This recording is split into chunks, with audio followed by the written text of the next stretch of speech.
Hello and welcome back to iRacing for week 7 of the BMW 12.0 challenge. This week coming to you from Brands Hatch. Now this video is really going to demonstrate the highs and the lows of sim racing, and let's start with the lows.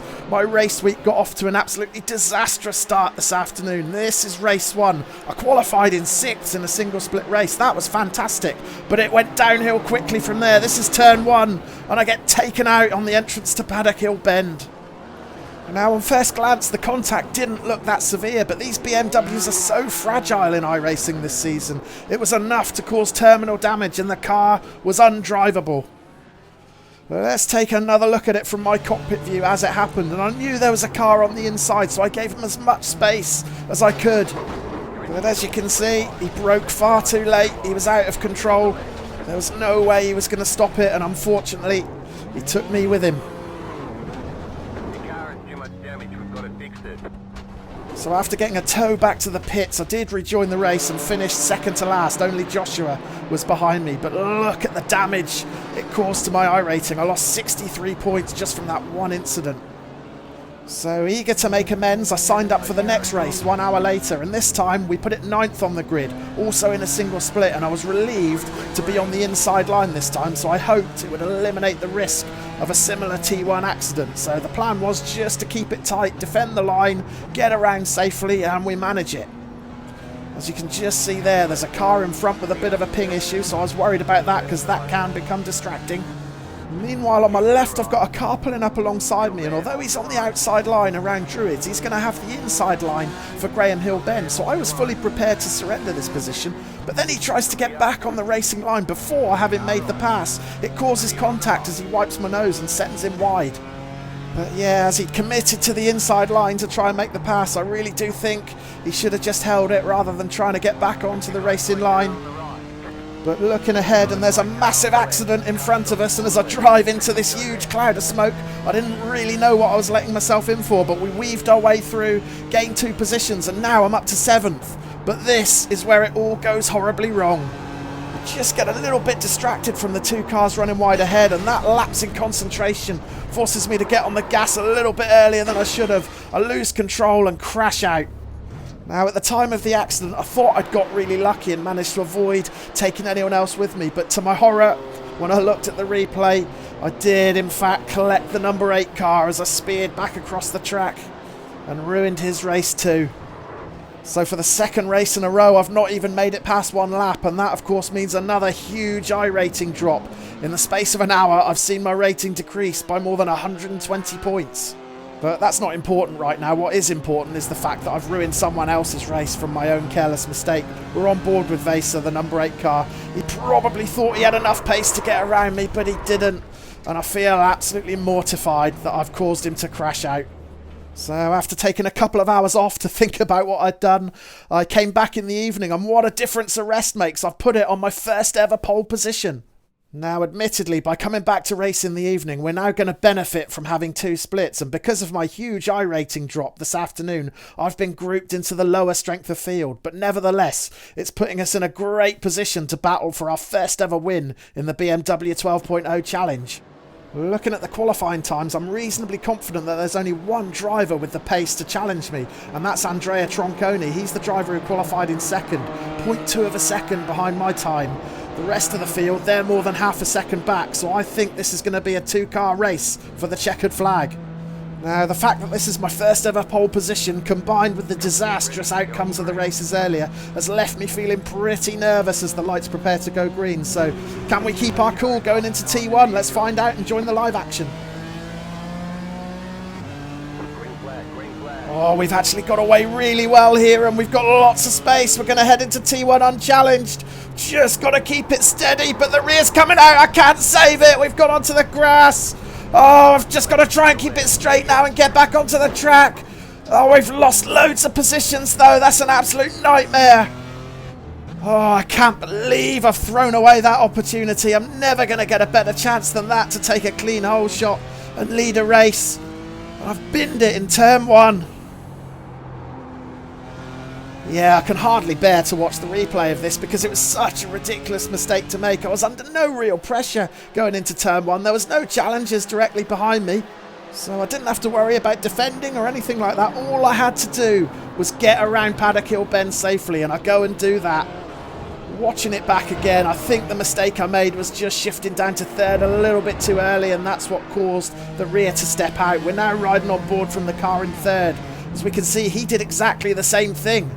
And at first I worried that he only span out because he was trying to avoid me, but when we watch it from his onboard, it looks like he was going to have the same accident regardless. But unluckily for him, he got hit twice as well and picked up some damage, as we see the two cars there continuing their little squabble.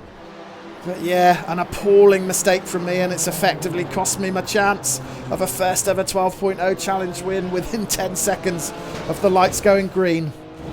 Shocking.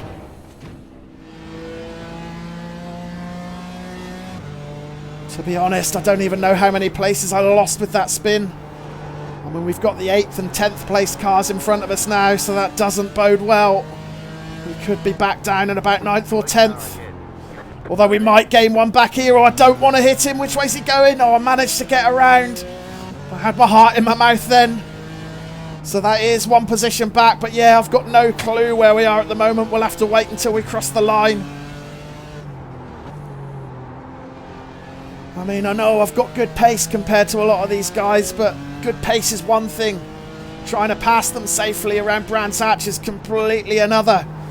But as we head into clearways for the first time, we're going to cross the line, so let's see what the damage is. Where on earth are we?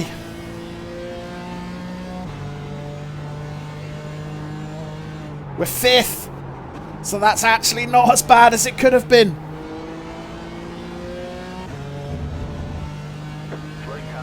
Oh, and there might have been another crash up front. Is that one of the top 4 who spun out? Yeah, it looks like it is. There he is on the inside, so let's try and get around him. We've got the inside for Graham Hill Bend, but I don't think we've got the pace. So, oh, but he tries to cut across in front of me and he spun out. Oh dear, I think he might blame me for that one, but I don't think I did anything wrong. He must have known I was there. Yeah, I wanted to take another look at this incident to see if I was in the wrong, and we'll start by watching the number 8 car, Max. He's in 2nd place at the moment, and he's really pushing the leader, Andrea. But watch his exit from Paddock Hill Bend. He gets all out of shape, and now he's completely out of control. Somehow misses the tyre wall, but careers into Andrea, and the leader there is so lucky that he didn't get taken out completely. And as Max rejoins, it's just at the moment where I'm exiting Druids there, and I'm right alongside him now, and that's why I thought that he must know I'm there. And I'm banking on him leaving a bit more space for me on the inside, but he doesn't want to. He tries to cut in tight and take the racing line and gets his rear taken out instead. But yeah, let's watch from the chopper, and you can see how out of control he is here, and I don't know if he's still trying to make the pass there, or whether he just is that out of control that he can't stop. Either way, Andrea was very lucky that it didn't put him out of the race. And as we see Max rejoin, you'll see me pull right alongside him, and although I do ease off slightly to try and stop myself drifting into Max's line, I don't think Max pays me the same respect and tries to cut me off. And before we return to the live action, let's quickly go back a lap, and this was the spin that gave me my first position back. That sent me up from 6th to 5th.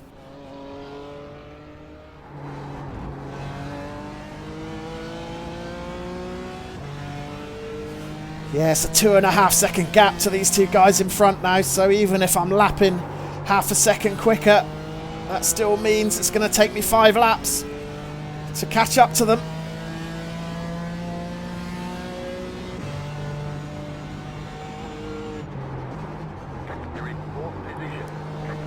Yeah, 4th position now, thanks to Max's spin, and we've actually got the top 3 all within sight now. And yeah, that gap has come down to 1.5 seconds now, so we've gained a second on these guys within the space of a few corners, so that's really encouraging. Maybe all is not lost yet after all.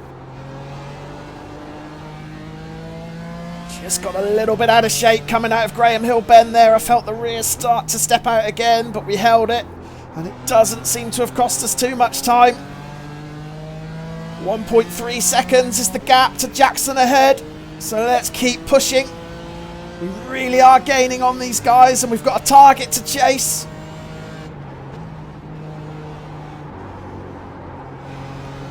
And they'll be seeing me in their rearview mirror for sure, getting ever closer, so you never know. That might rattle them a little bit and force a mistake. All we can do is keep pushing, keep applying the pressure, and see what we can get.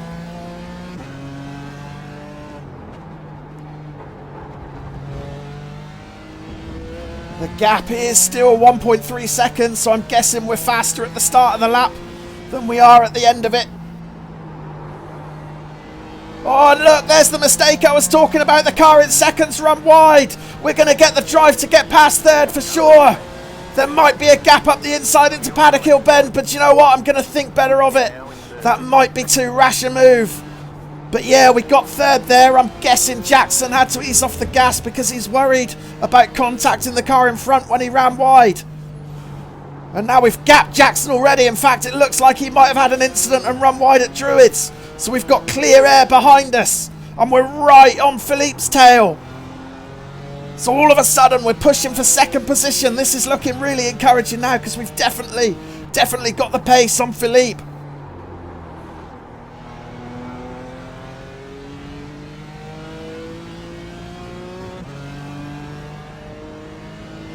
We're within a second, so let's keep pushing.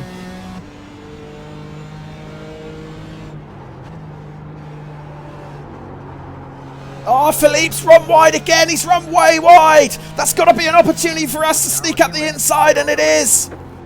Oh, I worried for a little bit. I was slightly hesitant because he went so wide on the grass.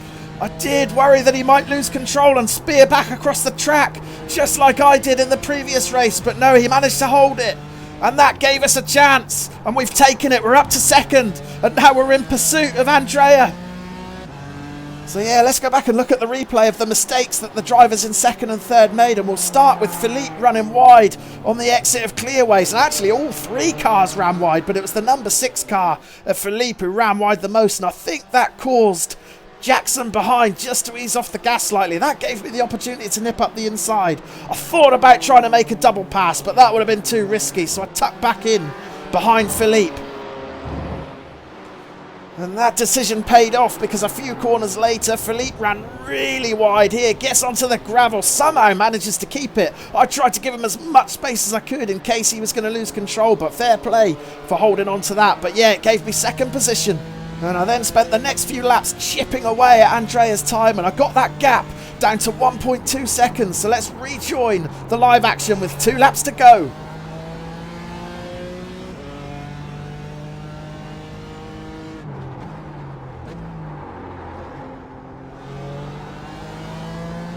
I profited from mistakes from the other 2 drivers, but I don't think Andrea's going to be as giving. He's driving a really smooth race. And I know from his qualifying time that his pace isn't that much different to mine.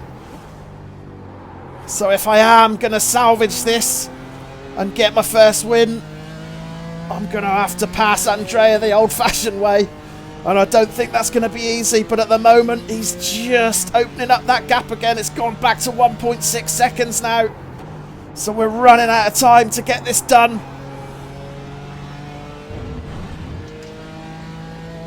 Last thing I want to do now, after working so hard to get back up this far, is to throw it all away by pushing. So I've got to try and manage my pace.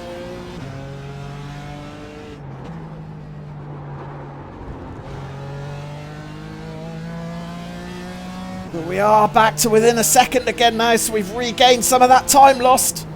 And I'm guessing this will be the last lap, so it's now or never. Can we do it? Yeah, the white flag's out. So we're 1 lap away from a potential first win.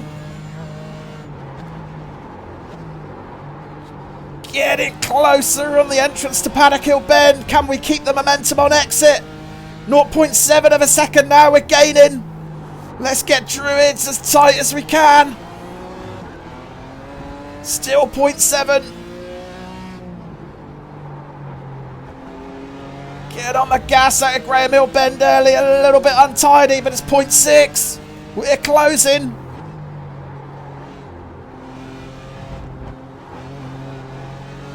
Come on, we can do this.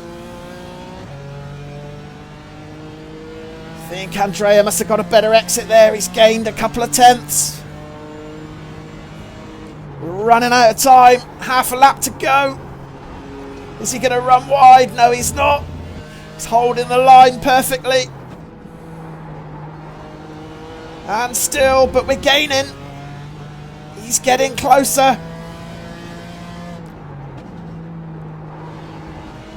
Oh, got a really good exit out of that turn then, and we're right behind him now. It's 0.4 of a second. We're right on his tail. We're in his draft. Can we do anything into clearways? I don't think we're quite close enough. But if I can take a late apex, I might just be able to cut up the inside on the sprint to the line. But no, he's defending the line perfectly. Now let's try and get on the gas. I don't think I've got the drive. We can have a look around the outside. But no, we're just going to run out of tarmac. And we've had to settle for second place. Oh, what a final lap. I think if we had one more lap, we might have had him. But it wasn't to be. Yeah, looking back on that race after such a disastrous turn one error, to battle back and even be in with a shout of fighting for the win on the last lap was an incredible achievement. And it was a really good tussle with Andrea there. I was looking for a way round, and I did think that if I could cut the corner off early going into clearways, I might just be able to dart up the inside if I got on the gas early enough. But Andrea was wise to it. He took the defensive line, and that shut me off and cost me the momentum that I needed to make a push for the checkered flag. And that's how close it was as we crossed the line. A dramatic end to an eventful race. So what does this all mean for my ratings? Well, it has repaired some of the damage that I inflicted on my iRating this afternoon. We've managed to claw back 54 points there. That takes us back up to 1,305. Safety ratings taken a slight knock, but nothing to be worried about. But yeah, most importantly, a silver medal, second position, so close to our first ever win. But it's actually my third podium in 7 races in this 12.0 challenge this season. So that's really encouraging. And 50 championship points, obviously not as high as it would have been if I'd got a decent finish in a single split race, but more than happy with 50 points, and that should put us back into the top 25 of the series standings. We'll take a look at those at the end of the race week. But yeah, over the course of these 3 races, we've seen all the highs and lows of sim racing. The lows being punted out on the first lap of our opening race, and then even worse than that, making a mistake that crashed another driver out, which I still feel terrible about. After that, we saw things get lower still when I crashed out of the lead, having qualified in pole position. But we managed to end the session on a high, battling through the pack and then competing for a first ever race win. Sadly, it wasn't to be on this occasion, but we were so close. Thanks for watching, guys. Hope you enjoyed the racing, and I'll be back later in the week with a couple more videos. Cheers for now. Bye.